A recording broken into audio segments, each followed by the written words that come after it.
కూడి వచ్చిన మీ అందరికీ వందనాలండి. ఈ ఆయుష్ ఆరోగ్యం ఇచ్చిన దేవునికి స్తోత్రం. అలాగే ఇక్కడ నిలబడటానికి నాకు ఇచ్చిన అవకాశాన్ని బట్టి కూడా దేవుని సేవకులకి వందనాలు. నా ఆహ్వానాన్ని మన్నించి దేవుని సేవకులు జోసఫ్ అన్న, అనితక్క, తర్వాత ఎర్రబాల్ నుంచి వచ్చిన సహోదరులకి నా ప్రత్యేక వందనాలు తెలియజేస్తూ ఉన్నాను. ఇక్కడ నేను నిలబడటానికి దేవుడు ఆయన ఎంతో మహాకృప చూపి నాకు ఇచ్చిన అవకాశాన్ని బట్టి కూడా మరొకసారి దేవుని స్తుతిస్తూ ఒక చిన్న మాటని నేను ఇలా చదివి నా షేరింగ్ ప్రారంభిస్తాను. ఆదికాండం 28వ అధ్యాయం 15వ వచనం. ఆదికాండము 28వ అధ్యాయం 15వ వచనం. ఇదిగో నేను నీకు తోడయుండి నీవు వెళ్ళు ప్రతి స్థలమందు నిన్ను కాపాడుచు ఈ దేశమునకు నిన్ను మరలా రప్పించెదను. నేను నీతో చెప్పినది నెరవేర్చే వరకు నిన్ను విడవనని చెప్పగా, ఇక్కడ 5 మాటలు నేను ఇలా ధ్యానం చేసుకున్నాను. 1, నేను నీకు తోడై ఉండటం. 2, కాపాడటం. 3, నెరవేర్చటం. 4, విడవనని వాగ్దానం చేయటం. 5, మరలా తిరిగి రప్పించటం. దేవుడు నా జీవితంలో ఈ 5 కార్యాలు చేశారు. నాకు తోడుగా ఉన్నారు, నన్ను కాపాడారు. ఏమైతే ఆయన చెప్పిన వాగ్దానం సహింపగలిగిన దానికంటే నేను ఎక్కువ అనుమతించనని నాకు ఏదైతే చెప్పారో ఆ మాటను నెరవేర్చారు. మరలా తిరిగి నన్ను నా స్థానంలో నిలబెట్టారు. ఇక్కడ అనారోగ్యాన్ని పక్కన పెడితే నాకు దేవుడు బంపర్ ఆఫర్ల మీద బంపర్ ఆఫర్లు ఇస్తూ ఉన్నారు. ఎందుకంటే ఇట్లాంటి అనారోగ్యంతో బారిన పడి ఇంటికే పరిమితం అయిపోతాను, సంఘంతో సహవాసం ఉండదని బాధపడినప్పుడు దేవుని సేవకులే ఎదురు నాకు ఫోన్ చేసినప్పుడు, ఇక్కడ ఉంటావా, ఇంటికాడ ఉంటావా అని చెప్పారు. గతంలో మీతో పంచుకున్నాను. అదొక ఆఫర్ అయితే, స్తుతి కూడిక ఇంటిలో పెట్టుకోవడం కన్నా కూడా సంఘంతో నాకు ఈ గొప్ప సహవాసం, ఈ సంబంధం. అక్కడికి వస్తారు కానీ కాకపోతే ఇట్లాగా ఈ స్థలంలో ఉండి దేవుణ్ణి స్తుతించడం నాకు ఎంతో సంతోషంగా అనిపించింది. మీరందరూ ఎరుగుదురు నా పరిస్థితి. 2 నెలల కిందట నాకు క్యాన్సర్ వచ్చిన సంగతి చాలామందికి మీకు తెలుసు. 20-30% క్యాన్సర్ ఉందని బయాప్సీ టెస్ట్లో కూడా అది ప్రూవ్ చేయడం జరిగింది. అది తెలియపరిచారు. అయితే దేవుడు ఆయన మహాకృపను బట్టి ఆ కిడ్నీ వరకు అది స్ప్రెడ్ అవ్వకుండా, ఆయన అనుమతి ఇవ్వకుండా అక్కడ వరకు దాన్ని తీసివేయటానికి దేవుడు సహాయం చేశారు. అయితే ఈ ప్రయాణంలో ఇది తెలియక ముందు నేను చేసిన ప్రయాణం, అసలు నాకు ఎటువంటి సిమ్టమ్స్ దీని మీద లేవు. నాకు ఈ పాట ఇందాక పాడుకున్న ఆ పెద్దమ్మ రాసిన పాట నాకు చాలా ఇష్టమైన పాట. పాడుకున్న ప్రతిసారి కూడా దాన్ని నేను అన్వయించుకుంటూ ఉంటాను. శ్రమలు చూసినప్పుడు అన్ని జనుల్లోకి ఇచ్చిన ధన్యత కానివ్వండి, నా శ్రమల్లో దేవుడు తోడైన విధానం బట్టి, చచ్చిన స్థితిలో నన్ను బ్రతికించిన దాన్ని బట్టి కానీ అంతా కూడా నా కుటుంబ ప్రతి పరిస్థితి మీరు ఎరుగుదురు. నా కుటుంబ ప్రయాణం అంతా కూడా శ్రమల నుంచే వచ్చింది.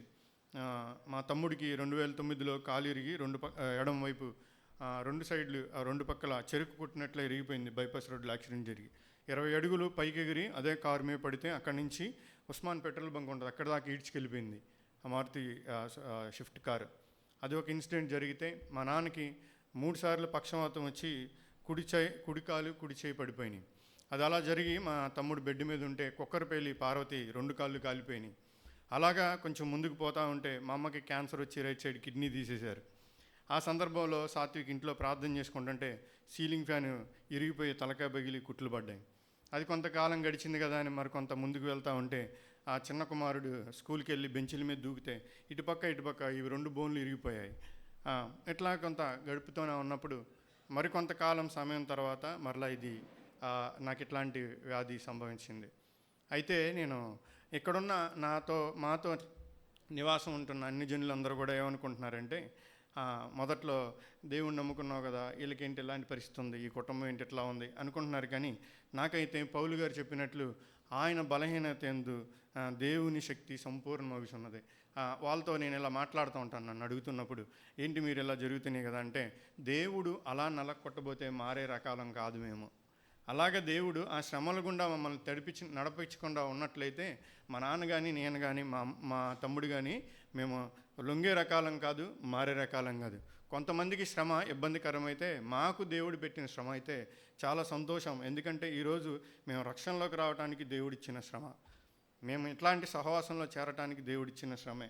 ఇలాగా మేము షేపప్ అవటానికి అంటే మనిషిలాగా బ్రతుకుతున్నామంటే ఈ రోజున దేవుని తన మహాకృప ద్వారా ఈ సంఘంతో సహవాసాన్ని ఏర్పాటు చేయటమే దేవుడు మాపై చూపించినటువంటి కృప. మధ్యాహ్నం కూడా వంట చేస్తూ ఉన్నప్పుడు అమ్మ మోహనన్న మా ఇంటికి వచ్చారు. మధ్యాహ్నం అమ్మ తనతో షేర్ చేస్తూ ఉంది, అయ్యా మేము ఇలా బ్రతుకుతున్నామంటే అన్న ఆ యొక్క ప్రవర్తన, వాళ్ళ కుటుంబాన్ని చూసి మేము కట్టుకున్నాం అంటే అన్నని ఇక్కడ సన్మానిస్తానికి వాళ్ళ పాత్రులే, కానీ వాస్తవానికి ప్రాక్టికల్గా మేము వెళ్తే ఆయన ఆ కుటుంబాన్ని కట్టుకుంటున్న వ్యక్తిగత జీవితాన్ని ఎక్కువగా ఆయనతో సహవాసం ఉండటాన్ని బట్టి నాకు ఎక్కువ సమయం ఆయన చూసి నేను నేర్చుకోవటం జరిగింది. అయితే ఈ అనారోగ్యం రాక మునుపు నాకే సిమ్టమ్స్ లేవు.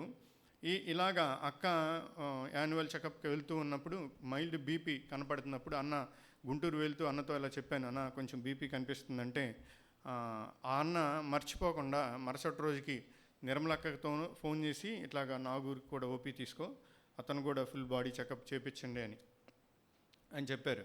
ఆ తర్వాత రోజు అది అన్న మరలా నాకు ఫోన్ చేసినప్పుడు రేపు పొద్దున్న హాస్పిటల్కి వెళ్తున్నావా అంటే, అన్న ఇట్లాగా మందు కొట్టించడానికి భీమవరపాడు వెళ్ళాలన్నా అని చెప్పాను. అట్లా కాదు, ఎవరైనా పురమాయించు, ముందు ఇది అవసరం కదా అని చెప్పంటే, పర్వాలేదన్నా నేను వెళ్తాను అన్నాను.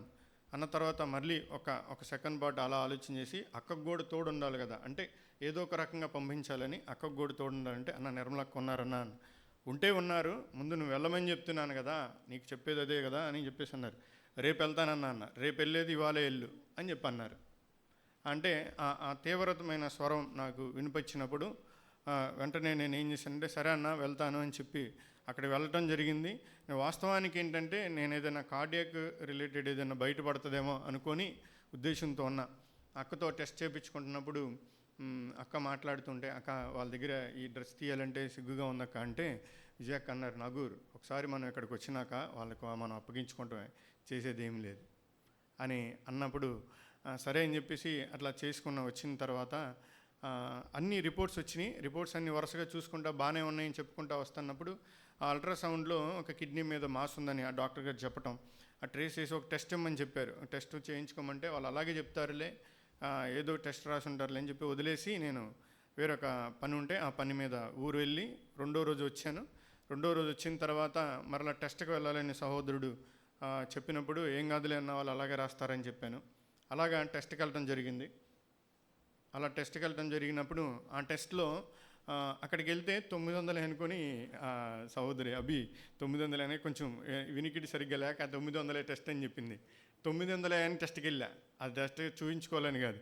ఆ 900 వెళ్తే 9000 చిల్లర చెప్పాడు. వామ్మో ఈ టెస్ట్ నేను చేయించుకోను అన్న, వెళ్ళిపోతాను వెనకంటే, అన్న 9000 టెస్ట్ రాశాడంటే అది ఎలాంటిది ఉంటుందని మోహన్ అంటే, సరే అని చెప్పి వెనక్కి వెళ్ళి ఆ టెస్ట్ చేయించుకోవడం జరిగింది. ఆ టెస్ట్ ఆయన కొంత సస్పెక్టెడ్గా అది చెప్తూ జరిగినప్పుడు వెంటనే ఆ రిపోర్ట్ అన్నకు పెట్టడం జరిగింది. అన్న నా విషయంలోనే కాదు, ఆయన కనిన సంఘంలో ఉన్న ప్రతి ఒక్కరి విషయంలో కూడా, ఎందుకంటే నేను దగ్గర నుంచి చూస్తా, దూరంగా ఉన్నవారి విషయమే అలాగే ఆలోచన చేస్తారు, దగ్గరగా ఉన్నవారి విషయం కూడా అలాగే ఆలోచన చేస్తారు, లోబడే వారి గురించి అలాగే ఆలోచన చేస్తారు, కొంత అవిధేయత చూపేవారి గురించి కూడా మరి ఎక్కువగా ఆలోచన చేస్తారు. మనం అనుకుంటాం ఏం ఆలోచన చేయరనుకుంటాం. నేను దగ్గర నుంచి ఆ అన్న స్ట్రెస్ చూస్తూ ఉంటా. ఒక వ్యక్తి తప్పిపోయినా, ఒక వ్యక్తి దగ్గరగా ఉన్న వాళ్ళు ఇంకా ఎలా బలపరచాలి, దూరంగా ఉన్న వాళ్ళు ఇంకా ఎలా నడిపించాలి, ఆ తీవ్రత నేను కొంత అన్నలో చూస్తూ ఉంటాను. నేను ఎక్కువగా అన్నలోను అక్కలోను కూడా. ఇలాగ ఈ రిపోర్ట్ వచ్చినప్పుడు నేను అన్నకి ఫార్వర్డ్ చేయగా అన్న కొంత డాక్టర్లు కొంతమంది తెలిసిన వాళ్ళకి సహోదరులకి పంపించడం, వాళ్ళు కూడా తీసుకొని కొన్ని సజెషన్స్ ఇచ్చారు. అల్పుడినైనా నా కోసం ఎంతమంది సేవకులు వెనకమాల పనిచేశారో నేను ఇప్పుడు ఇలా నిలబడ్డానంటే, యాదృచ్ఛికంగా 2-3 మాటలు చెప్తున్నాను కానీ వాళ్ళ వెనకమాల ఎంతో ప్రయాస తీసుకున్నారు, ఎంతో ప్రార్థనలు చేశారు. అట్లాగా సజెషన్ చేయగా కొన్ని హాస్పిటల్స్ నా ముందు పెట్టారు. ఎక్కడ చేయించుకుంటావో చూసుకో అన్నప్పుడు కూడా నేను అప్పటికి కూడా వేరొక చోటకు వెళ్తానని చెప్పాను. వేరొక చోటకి వెళ్తానని అంటే ఎంతసేపు మానవ ఆలోచనతోనే ఉన్నాను. ఆ హాస్పిటల్ నేము, అక్కడ ఉన్న స్పెషలిస్టులు, వాటి గురించి చూస్తున్నాను తప్ప నేను నా స్వబుద్ధి మీద ఆధారపడినప్పుడు అన్న మరలా మాట్లాడుతూ వెళ్దు కానీ, అప్పుడు కూడా గద్దింపే, వెళ్దు కానీ, విన్నంతవరకు విన్నారు, వెళ్దు కానీ వెళ్ళటం తప్పేం కాదు, నువ్వు అనుకున్న దానికే వెళ్దు కానీ ఒపీనియన్ తీసుకోవటం తప్పేం కాదు కదా, ఒపీనియన్ కొరకు వెళ్ళమంటున్నాను, అక్కడికి వెళ్ళి ఒపీనియన్ తీసుకో, ఏంటో తెలిసిద్ది ముందు, అదేంటో చూద్దామని చెప్పేసి మరలా సౌజన్యతో మాట్లాడితే మళ్ళీ హెచ్సిసికి రిఫర్ చేస్తే అక్కడికి వెళ్ళి ఒపీనియన్ తీసుకుంటే వాళ్ళు ఖచ్చితంగా ఇది కన్ఫర్మేషన్ చేసి చెప్పారు, అన్న ఇది రైట్ సైడ్ కిడ్నీ అటాక్ అయిందని చెప్పి దానికి కిడ్నీకి. ఆ తర్వాత మరలా సికా జోసెఫ్ అన్న సేవకులతో అన్న మాట్లాడితే అన్న ఒక సజెస్ట్ చేశారు, కిమ్స్ చక్రాకి వెళ్ళాను అక్కడ బాగుంటుంది ట్రీట్మెంట్ అని చెప్పి. మరలా అప్పటికి కూడా ఒపీనియన్ తీసుకొని మళ్ళీ అక్కడికి వెళ్ళటం, అక్కడ అడ్మిట్ అవ్వటం. అంటే ఒక విశ్వాసి మనం అనుకుంటాం మనం ఎవరు లేము. ఇందాకటిదే యాకోబు గురించి చదువుతూ ఉంది, నన్ను కాపాడటానికి నాకు తోడై ఉండి ఆయన ప్రత్యక్షంగాను పరోక్షంగా కూడా ఎంతగా తోడై ఉన్నాడో ఆశ్చర్యం కలుగుతూ ఉంటుంది నాకు. వాస్తవానికి నా సొబుద్ధిని ఆధారం చేసుకొని అక్కడికి వెళ్ళుంటే ఏం జరుగుండేదో తెలిసి ఉండేది కాదు. అందుకనే 2 సార్లు అన్నని మాటను స్కిప్ చేసి ఇంకా అన్న చెప్తున్న ఆలోచనకి నేను ఎదురెళ్ళకూడదు. ఎందుకంటే ఇది బయలుపడింది నేను వెళ్ళి చేసుకుంది కాదు, దేవుని ఆత్మ ద్వారా ప్రేరేపించబడి దేవుని సేవకుల ద్వారా నడిపించబడితే బయటకు వచ్చింది ఇది. అన్ననే వాళ్ళు నడిపించారు. తర్వాత అన్న వాళ్ళు పర్యవేక్షిస్తున్నారు. నేను నా సొబుద్ధిని వాడకూడదు అనుకొని కామ్ అయిపోయాను. అన్న నువ్వు ఎట్లా అంటే అట్లానే అన్న, ఎక్కడికి వెళ్ళమంటే అక్కడికి వెళ్తానన్నాను. అట్లాగా కిమ్స్ చక్రాకి వెళ్తాం జరిగింది. ఆ కిమ్స్ చక్రాలో జోసెఫ్ అన్న కుమారులు రెన్నీ తమ్ముడు ఎక్కడో వేరే చోట అక్కడ ప్రొఫెషనల్లో వర్క్ చేస్తూ కూడా నాకు వర్క్ ఫాలోఅప్ చేస్తూ జోసెఫ్ అన్న, సుధాకర్ అన్న, అక్కడున్న డాక్టర్ సుమన్ గారిని వాళ్ళు ఫాలోఅప్ చేస్తూ ఎట్లా ట్రీట్మెంట్ జరిగితే ఎలా ఉంటుంది, జరగటం వల్ల ఏమన్నా సైడ్ ఎఫెక్ట్స్ వస్తాయా, వాస్తవానికి శరీరానుసారమైన తండ్రో లేకపోతే శరీరానుసారమైన సహోదరుడో అక్కడుండి పర్యవేక్షించాల్సిన మా పరిస్థితిలో దేవుడు నాకు ఆత్మ సంబంధంగా ఇచ్చినటువంటి తండ్రులు సేవకులు నాకు వాళ్ళిద్దరు కూడా తండ్రి సమక్షంలో, తండ్రి ప్లేస్లో నాకు నిలబడ్డారు. సహోదరుల స్థానంలో వారు నిలబడ్డారు. ప్రతిదీ వివరంగా చేస్తే ఎలా ఉంటుంది, ఒకవేళ ఏదైనా ఎఫెక్ట్ పడుతుందా జరిగితే. నేను అక్కడ నుంచొని చూస్తున్నాను వాళ్ళు కౌన్సిలింగ్లో ఉంటున్నప్పుడు అన్న వాళ్ళిద్దరూ వాళ్ళ ఫేసులు మారిపోతూ ఉన్నాయి. కొంత నాకు కూడా కొంచెం భయాందోళన కలిగి ఆ స్టిక్కర్లు వేస్తూనే మధ్యలో గ్యాప్ ఉంటే ఇలా లేచి నుంచొని చూస్తున్నాను. నేను చూస్తుంటే అన్న ఒక మాట, ఇక్కడే ఉన్నా అన్నారు అన్నయ్య. అది కొంత బలంగా అనిపించింది నాకు. చనిపోతానని నాకేమీ భయం అనిపించలేదు. తర్వాత కుటుంబాన్ని గురించి కూడా నేను ఎప్పుడు ఆలోచన చేయలేదండి. ఒకటే నాకు ఇవ్వబడిన పనిని నేను ఆయన కోరుకున్నట్టుగా ముగించగలనా లేదా మధ్యలో ఆపేస్తానా అనే ఆలోచన ఉన్నప్పుడు ఇక్కడ విజయక్క కూడా చాలా ప్రోత్సాహకరమైన మాటలు నాతో మాట్లాడేవారు. ఇది ట్రేస్ అయిన తర్వాత నాతో ఎక్కువ సహవాసం అక్కతో ఉంటాను. ఆ అక్కతో మాట్లాడుతున్నప్పుడు నాగూర్, నువ్వు అనుకున్న పని నువ్వు అనుకున్నట్లు జరగదేమో కానీ దేవుడు అనుకున్నట్లు జరుగుతుంది. అక్క తెలియపరుస్తూ బలపరుస్తూ ఉండేవారు. అక్క నేను ఒక ఆత్మను కూడా సంపాదించలేకపోయానంటే నువ్వు ఎలా చెప్పగలవు అలాగా, నీ ద్వారా ఎక్కడో పని జరుగుంటుంది, జరగకుండా ఉండదు అన్నప్పుడు, పోనీ దేవుని కొలమానాల్లో నేను జీవించలేదు కదా అక్క అంటే అక్క ఒక మాట చెప్పి నన్ను బలపరిచారు అక్కడ. అది నాకు చాలా ప్రోత్సాహకరమైన మాట. దేవుని ప్రమాణికాల్లో జీవించే ఒక వ్యక్తిని చూపించు ఎవరైనా సరే, ఆయన కొలత వేస్తే నిలబడగలిగిన మనిషి ఎవరైనా ఉన్నారా? లేరు కదా. ఆయన మనల్ని నడిపిస్తారు. ఆయన నడిపించిన ఆ దానిని బట్టి మనం ముందుకు వెళ్ళటమే తప్ప ఆయన అనుకున్న ప్రమాణికాల్లో మనం నిలబడాలంటే ఎవరు ఆయన ఎదుటి నిలబడలేరు. సంపూర్ణంగా చేయగలిగిన వారు ఆయన ఒక్కరే అని ఆ మాట చెప్పటం అక్క నాకెంతో ప్రోత్సాహకంగా అనిపించింది. నేను వెనకున్న దాన్ని మర్చిపోయాను. ఆ బాధ మర్చిపోయినాక నేను అలాగా ఆపరేషన్ థియేటర్కి వెళ్ళటం జరిగింది. అక్కడ కూడా అన్న వాళ్ళు వచ్చి నన్ను ప్రార్థన చేస్తూ ఉన్నారు. నాకు ఉన్నది ఒకటే, నాకు ఏ సమస్య వచ్చినా కుటుంబంలో సంఘములో 24 గంటల ప్రార్థన స్టార్ట్ అవుద్ది. అప్పుడు ఏ సమస్య అయినా కానివ్వండి, మా నాన్న దగ్గర మొదలుకొని మేము పడిన ప్రతి శ్రమ ఆ నెలాఖరికి 24 గంటల ప్రార్థనకి అవుతుంది. ఆ ప్రార్థన నాకు చాలా బలం వచ్చేస్తుంది. అప్పుడు 24 గంటల ప్రార్థన ఆ అనౌన్స్మెంట్ జరుగుతున్నప్పుడే నాకు ఇంకా ఈ సమస్య నాకు వచ్చిందంటే అది వస్తుంది అని అర్థం. అందుకని నా ప్రతి సమస్యని ఆ 24 గంటల ప్రార్థన ద్వారానే దేవుడు కార్యాలు చేసుకుంటూనే వచ్చాడు. ఈవెన్ నాది కూడా అంతే. మంత్ ఎండింగ్లోనే బయటపడింది. 24 గంటల ప్రార్థన అనౌన్స్మెంట్ జరిగింది. ఎప్పుడు ఆ గ్రూప్లో నేను పెట్టేవాడిని అనారోగ్యంతో ఉన్న వాళ్ళ గురించి. మొట్టమొదటిగా నా గురించి నేనే టైప్ చేసుకుని మోహనానికి పెట్టి గ్రూప్లో పెట్టాను అన్న అంటం జరిగింది. ఆ స్థితిలో నేను హాస్పిటల్కి వెళ్ళాను. నాకున్న ధైర్యం ఒకటే, నాకు దేవుని కృప ఉంది, 2 ప్రార్థించే సంఘం ఉంది. ఎందుకంటే ఆ ప్రార్థన చేసిన వారిలో నేను కూడా ఉన్నాను. అనారోగ్యంతో ఉన్నవారి గురించి ఎప్పటికప్పుడు అప్డేటు, ఇక సంఘం గురించి, యెహోవా నీసీ సంఘం గురించి బయట వినపడే ఒక గొప్ప సాక్ష్యం. అనేక చోట్ల నేను వెళ్ళినప్పుడు నన్ను మాట్లాడేది ఏంటంటే, మీరు ఒకరికొకరు భలే సహాయం చేసుకుంటారు మీరు అనే మాట ఎక్కువగా నన్ను అడిగేవారు బయటకు వెళ్ళినప్పుడల్లా. ఏంటి మీకంటే మాకు అట్లా నేర్పించారన్న, అట్లా ఎవరికి వారు చొరవ తీసుకొని ఒకరు అవసరతల్లో ఒకరు సహాయం చేసుకోవడం అలా మాకు నేర్పించారు. బయటకు వెళ్ళే ప్రతి చోట నన్ను అడిగేది ఇదే అడిగేవారు, మీరు భలే ఒకరికొకరు మీ సంఘంలో ఒకరికొకరు సహాయం చేసుకుంటారంటే మాకు అలా నేర్పించారని.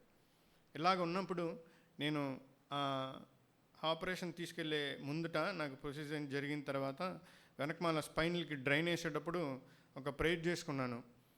ఆ డ్రైన్ వేసినప్పుడు హార్ట్ స్ట్రోక్ వస్తుందేమో అంత పెయిన్ వచ్చింది నాకు.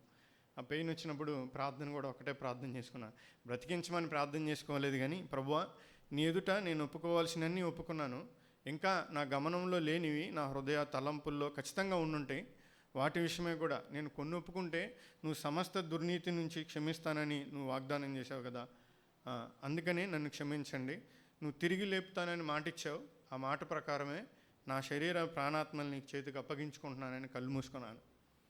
మరుసటి రోజుకి అంటే ఐసీయూలో నుంచి బయటకు వచ్చినప్పుడు కూడా నేను ఇద్దరు ఫేసుల్ని చూశాను. ఒకటి సాత్విక్, తర్వాత అన్న. అంటే ఇది మామూలుగా యాక్సిడెంటల్గా జరిగి ఉండొచ్చు, నాకు ఆ స్పృహ లేదు. మరుసటి రోజుకి నేను ఐసీయూలో ఉన్నాను. అక్కడ లేచినప్పుడు తర్వాత నాకు గ్యాస్ ఫామ్ అయిపోయి లోపటంతా పెయిన్ వస్తున్నప్పుడు అక్కడ పడిన బాధ నా వర్ణాతీతమైన బాధ. దాని ముందు ప్రొసీజర్కి కూడా అంతే.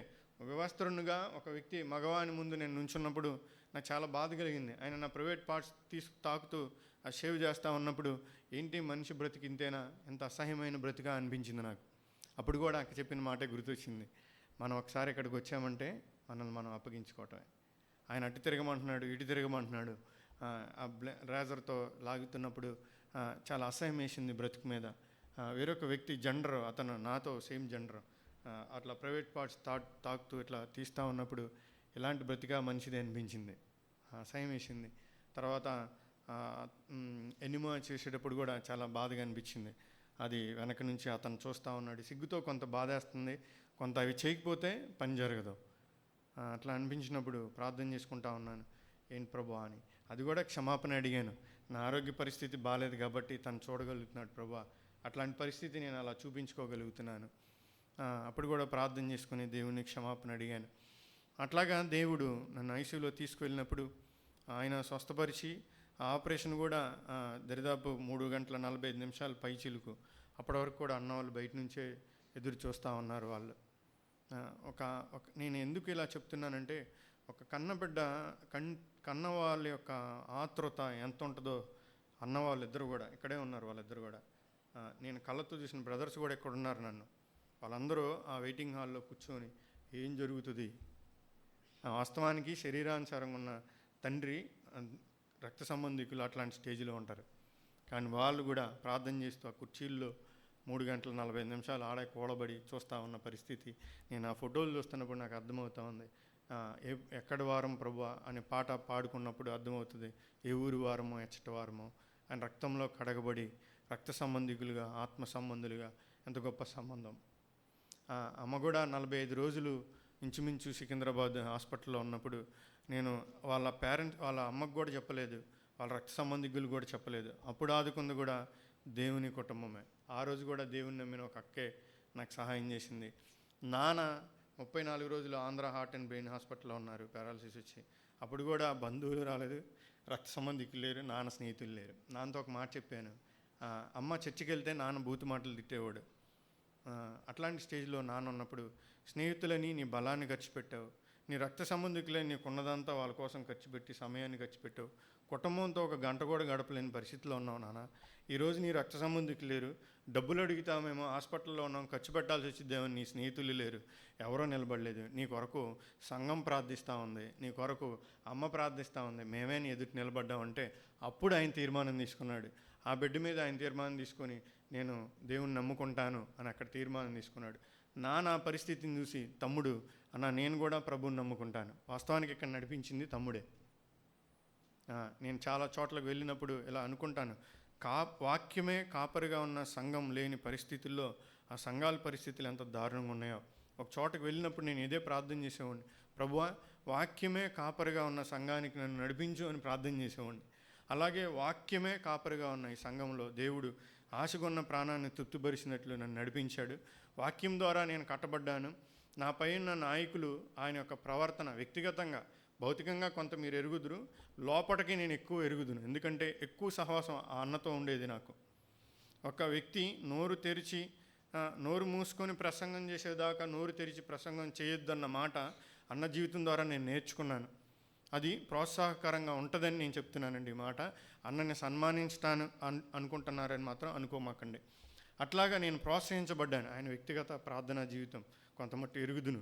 ఆహార విషయంలో తినే క్రమశిక్షణ, ఇప్పటివరకు సంఘంలో ఈ మాట నేను ఎప్పుడు చెప్పలేదు. మాదిరిని నేను కొంత అన్నలోంచి నేర్చుకోవటం. ఒకసారి నేను వేరొక తమ్ముడు పైన టీ తాగి కప్పులు మర్చిపోయి అక్కడ వదిలేసి కిందకు వచ్చేసాం మాట్లాడుకుంటా. ఎప్పుడు నేను ఈ ప్రస్తావన ఇక్కడ ఈ 3 ప్రాంతాల్లో ఎప్పుడు నేను చెప్పాల. 3 సంఘాల్లో కిందకు వచ్చేసి మాట్లాడుకుంటూ ఇక్కడ దాకొచ్చాం. ఈ పిల్లల దాకా వచ్చినా గుర్తొచ్చి తమ్ముడు తాగేసిన ఎంగిలి కప్పులు పైన ఉన్నాయని మర్చిపోయి అక్కడ వదిలేసాను గబగబా. అప్పుడు జ్యోతి వెళ్ళిపోయింది, కడగటానికి ఎవరు లేరు. ఆ మూల తిరిగేలోపు మేము తాగేసిన ఎంగిలి కప్పులు అన్న నుంచొని కడుగుతున్నారు వాష్ బేసిన్ దగ్గర. అసలు ఇది సాధ్యమేనా అనిపించింది. అది మేము తాగిన ఎంగిలి కప్పుల్ని నుంచొని వాష్ బేసిన్ దగ్గర కడుగుతున్నారు. ఈయన మాటలు చెప్పే సేవకులు కాదని అప్పుడు నిర్ణయించుకున్నాను. బ్రతికితే ఎలాంటి దీనత్వం, ఎలాంటి మాదిరితో బతకాలి. అప్పుడు నేను నిర్ణయం తీసుకొని అదే ప్రవర్తన నా కుటుంబంలో చూపిస్తున్నాను. బయటికి కూడా నేను మనుషులు కనపడే పరిచర్య కనపడవచ్చు, కానీ దీన్ని నాను ప్రభావం చేసింది నాపై నా నాయకుని యొక్క జీవితమే. ఎంగిలి గప్పులు గడుగుతున్న ఆయనే అంత పేరు మనకిక్కడ లెక్కలేనితనంగా కొంతమందికి కనపడుతున్నట్లు నేను గమనించాను. కానీ బయటికి వెళ్తే ఆ గౌరవం ఎలా వస్తుందో, ఎంతమంది ఆ సేవకులకి కోసం మాట్లాడటానికి ఉంటున్నా అనేది మన దగ్గర చూడలేకపోతున్నాను ఏంటో అనిపించింది. ఎందుకంటే ఎవరికి కూడా తన స్వదేశమందు ఏ ప్రవక్త కూడా గనపరచబడ్డా ఆ వ్యక్తి ఆ స్థానంలో దేవుడు ఉంచినంత వరకు మనకు విలువ తెలియదు. నాకు కూడా ఈ శ్రమల ద్వారా వెళ్తున్నప్పుడు, ఆ శ్రమల్లో నిలబడినప్పుడు పెద్దమ్మ గురించి కూడా కరెక్ట్గా ఇదే నుంచొని దాని వారం ముందటే సాక్ష్యం చెప్పారు. ఆంధ్ర హాస్పిటల్లో పెద్దమ్మని జాయిన్ చేస్తే వాళ్ళ అన్నయ్య వచ్చి, ఇక్కడ ఎందుకు హాస్పిటల్లో జాయిన్ చేసావు, ఈ హాస్పిటల్లోకి వెళ్ళిన వాళ్ళు ఎవరు బయటికి రాలేదు అని చెప్పిన ఆయన 2వ రోజుకి హార్ట్ స్ట్రోక్ వచ్చి అదే హాస్పిటల్లో జాయిన్ అయ్యాడు. దేవునే ఎక్కడైతే ఏమైంది దేవుడేగా స్వస్థపరిచేదని విశ్వాసం ఉంచిన అన్న ప్రార్థన చేయగా పెద్దమ్మ బయటకు వచ్చింది. ఈ హాస్పిటల్ రేటింగ్ చూసి లోపలికి వెళ్ళిన వాళ్ళ అన్నయ్య బాడీ బయటకు వచ్చింది. ఆ శ్రమలో ఈ మాటను తలుచుకున్న, గవర్నమెంట్ హాస్పిటల్లోకి వెళ్తావంటే వెళ్తానన్నా. ఏ మాట ప్రోత్సహించిందంటే, అల్టిమేట్గా నన్ను స్వస్థపరచాల్సింది పరమ ప్రభువు, పరమ వైద్యుడే. వాస్తవానికి ఆయనే చేయాలి. ఇవన్నీ ఏంటంటే పరికరాలుగా వాడబడాలి. ఆ స్ఫూర్తితోనే ఆ సాక్ష్యాన్ని వినే నేను ఎక్కడైనా నాకు పర్వాలేదన్నా అని నేను అన్నతో చెప్తాం జరిగింది. అట్లాగా దేవుడు ఆ ఐసీయూలోకి పోయినప్పుడు కూడా నేను అక్కడ ఉన్నప్పుడు కొంత ఇబ్బందికరమైన పరిస్థితి ఎంచుకున్న ఒక మాట అవిశ్వాసంతో, అసహనంతో దేవుడితో చెప్పాను, ప్రభువా ఈ బాధ నేను తట్టుకోలేకపోతున్నా, నన్ను తీసేసుకో అని ఒక్కసారి ఆ ఒక్క మాట మాత్రం నేను ఐసీయూలో చెప్పాను. అది నేను భరించలేకపోతున్నాను. ఆ బాధ, ఆ పేగులు మెలిపెట్టేస్తున్న ఆ పరిస్థితిలో ఆ బాధను తట్టుకోలేక ఆ మాట చెప్పినప్పుడు దేవుడు మరలా ఆ మాటను జ్ఞాపకం చేశాడు. నేను కొరింథీ 10:13 నేను మాట్లాడాను కదా, నేను సాధారణంగా కలిగే మనుషులకి శోధనే కదా, నువ్వేం ప్రత్యేకంగా పుట్టినవాడివి కాదు, నాకు ప్రత్యేకమైన వాడివి కూడా కాదు, సాధారణంగా మనుషులకు వచ్చే శ్రమే నీకు వచ్చింది. తర్వాత నీకేం చెప్పాను నేను, 2వ మాటకి నువ్వు ఎస్లాడని కూడా నాతో చెప్పావు. ఏం చెప్పాను, భరించగలిగిన దానికంటే నేను ఎక్కువ అనుమతించను అని చెప్పాను. ఓకే అన్నావు. 3వది ఏం చెప్పాను, తప్పించుకునే మార్గాన్ని చూపిస్తానన్నా. సరేనన్నావు. మరి ఇప్పుడేమంటున్నావు అనగా ఆ మాటకు జ్ఞాపకం చేసినప్పుడు ఆ ప్రార్థన, ఆ సమయంలో నేను చేసిన ప్రార్థన 1 మిల్లీ సెకండ్ ఉంటుంది. అప్పుడు నేను ఇలాగా చిన్న పాటలో ఒక మాట అలా రాసుకున్నా, ఆత్మీయులు ఎదుట ఆరాధించడానికి ఆరాటపడ్డాను, ఆయాసములో ప్రార్థించడానికి సముఖంగా లేను. ఆత్మీయులు ఎదుటేమో, అందరు సంఘం ఎదుటేమో ఆర్భాటంగా ఆరాధించడానికి ఆలోచన చేశాను, గొప్ప గొప్ప పదాలు పెట్టి ప్రార్థన చేశాను. నాకు ఆయాసం కలిగిన స్థితిలోనేమో ఆయన స్తుతించలేకపోతున్నాను, ఆయనకి ప్రార్థన చేయలేకపోతున్నాను. అప్పుడు నా భక్తి పరిమాణం ఎంత అనేది నేను ఆలోచన చేసుకున్నాను. నేను స్తుతించాల్సింది, నేను ప్రార్థించాల్సింది అన్నీ నాకు సమపాలల్లో అందినప్పుడు కాదు, అన్ని విషయాల్లో నాకు సమృద్ధి కలిగినప్పుడు కాదు. ఇదిగో ఇలాంటి నిరాశలో, ఇట్లాంటి నిస్పృహ సమయాల్లో నేను ఎంతకన్నా దేవుణ్ణి గణపరచాలి, దేవుణ్ణి మహింపరచాలని ఆయనకి క్షమాపణ చెప్పి ఆయన దగ్గర నేను తీసుకున్న తీర్మానం ఒకటే, ప్రభువా ఇప్పటి వరకు మీరు నన్ను నడిపించారు, ఇంక ముందుకు నేను ఇంకెక్కువ పనిచేసే విధంగా నాకు సహాయం చేయమని 3 విషయాలు ఆయన ఎదుట నేను అడగటం జరిగింది. ఒకటి, నేను మోకాళ్ళు వేసుకుని ప్రార్థన చేయడానికి ఆటంకంగా మాత్రం ఈ రోగాన్ని ఉండనివ్వద్దు. మోకాళ్ళు వేసుకొని ప్రార్థన చేయటానికి ఆటంకంగా నాకు ఈ శ్రమ ఉండనివ్వద్దు. రెండోది, నేను మునుపటి చేసిన పరిచర్యకు ఏ ఆటంకంగా మాత్రం ఈ రోగాన్ని రానియొద్దు. మూడోది, సువార్త ప్రకటించే విషయంలో ఏదైతే భారాన్ని పెట్టుకుని ఉన్నానో ఆ భారాన్ని వెనక్కి లాగే స్థితిలో ఈ అనారోగ్య సమస్య నాకు రానివద్దని. దేవుడు నమ్మదగినవాడు. నేను అడిగిన ఆయన 3 విషయాల్లో మోకాళ్ళు వేసుకొని ప్రార్థించడానికి నేను అలాగా ఉన్నా కూడా ఆ దినాల్లో కూడా నన్ను అలాగే నడిపిస్తూనే ఉన్నారు. అలాగే నా పరిచర్య తిరిగి నాకు ఆయన మరలా పునర్నిర్మాణం చేసి నాకు ఇచ్చారు. మరలా నేను చేయాల్సింది భారం కలిగి ఉన్నాను, కానీ అంతగా ఈ శరీరం సహకరించట్లేదు అనేది సాకుగానే నేను చెప్తాను, కానీ దాంట్లో పనిలో నేను ఎక్కువ ప్రాధాన్యత ఇవ్వలేకపోతున్నాను, కొంత బలంగా ఉండలేకపోతున్నాను. మరలా ఇక్కడ నేను ఆ హాస్పిటల్ నుంచి డిశ్చార్జ్ అయ్యి ఇక్కడికి రావటం, ఇది చెప్పి నేను ముగిస్తానండి. ఇక్కడికి వచ్చినాక సుమారు ఇంచుమించు 1 రోజులు ఇక్కడ ఉండటం జరిగింది. ఇక్కడ ఉన్నప్పుడు అక్క నాకు ప్రతి ముద్ద, అంటే నేను తిన్న ప్రతి కూర, నాకు డైట్ ప్రతిరోజుది కూడా మొట్టమొదటిగా అక్క ద్వారానే నాకు ఇక్కడ నేను పొందుకోవడం జరిగింది. ఇంటికి వెళ్ళినప్పుడు నేను అనుకున్నాను, కొన్ని అక్కడ ఉన్న పరిస్థితులను బట్టి నేను తట్టుకోలేనని దేవుని సేవకుల ద్వారా ఇక్కడ తీసుకొచ్చారు. అలాగే నన్ను ఇక్కడ పోషించింది అక్క వాళ్ళ కుటుంబం. తర్వాత ఏమీ లేని చాలా పేదవారు, అందరూ అవకాశం ఉంటే అందరూ ఇచ్చి ఉండేవారు. విధవరాండ్రు పేదవారు నాకు తీసుకొచ్చి నాకు పొద్దున్న టిఫిన్ మొదలుకొని మధ్యాహ్నం భోజనం వరకు కూడా నన్ను ఇక్కడే వాళ్ళందరూ పోషించారు. వాళ్ళందరికీ నేను చాలా రుణస్తుడిని. భౌతికంగా నేను ప్రార్థించగలను తప్ప తిరిగి మీకు నేనేం చేయలేను. తర్వాత అన్నవాళ్ళు కూడా చాలామంది, మొత్తానికి నా గురించి అయితే సంఘం ఎంతో ఆసక్తితో ప్రార్థించగా దేవుడు ఆయన కృప చూపించి మరలా మీ ఎదుట నిలబడి ఈ సాక్ష్యాన్ని పంచుకోవడానికి దేవుడు సహాయం చేశారు. అలాగే నేను తీసుకున్న తీర్మానం ఏదైతే ఉందో, నా ముందుటున్న పరిచర్యలో నేను ఇట్లా ప్రార్థన చేసుకుంటున్నాను, 2 శక్తితో ఉన్న కిడ్నీ పనిచేసేలాగా నాకు సహాయం చేయండి. 7 ఆత్మల శక్తితో ఆత్మీయ జీవితాన్ని జీవించడానికి నాకు సహకరించమని దేవుణ్ణి ఆయన సహాయాన్ని కోరుకుంటా ఉన్నాను. ఈ 2 విషయాలు మీ ప్రార్థనలో జ్ఞాపకం చేసుకొని ముందుకున్న పరిచర్యలో మరింతగా నేను పనిచేయలాగిన మీ ప్రార్థనలో జ్ఞాపకం చేసుకోవాలని కోరుకుంటూ నా ఈ మాటలు ముగిస్తూ ఉన్నాను. మీ అందరికీ నా వందనాలండి.